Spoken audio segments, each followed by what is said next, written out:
a line that cannot be crossed. There is a point at which debate ends, not because questions disappear, but because the answer becomes clear.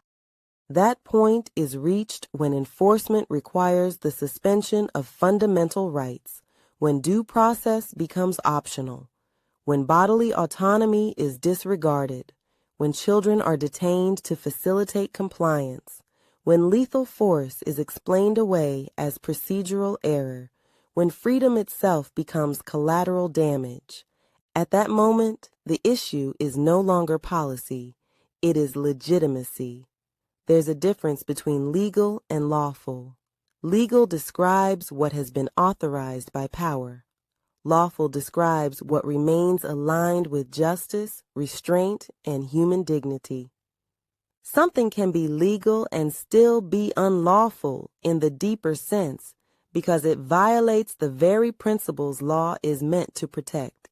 History has made this painfully clear. Slavery was legal. Segregation was legal.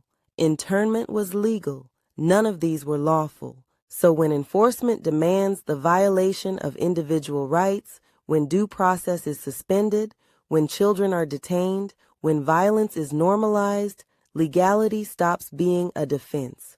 What remains is authority without legitimacy. I am not obligated to defend what is merely legal. I reserve my allegiance for what is lawful. And when legality outruns lawfulness, consent is no longer owed. This is the distinction too many refuse to make. A system can function and still be fundamentally flawed. It can be defended and still be indefensible. Order, when purchased through rights erosion, is not order at all. It is coercion. This is where sovereignty asserts itself, not as rebellion, but as refusal. Refusal to accept harm as a necessary cost, to outsource conscience to authority and pretend that ends can cleanse methods that violate something irreducible. To say, to hell with the law at this point is not an embrace of chaos. It is a defense of the only thing that gives law its meaning in the first place, the protection of individual freedom. A society does not collapse because people question unjust enforcement. It collapses when people stop questioning it at all. And that is the ultimate danger Voltaire was warning about.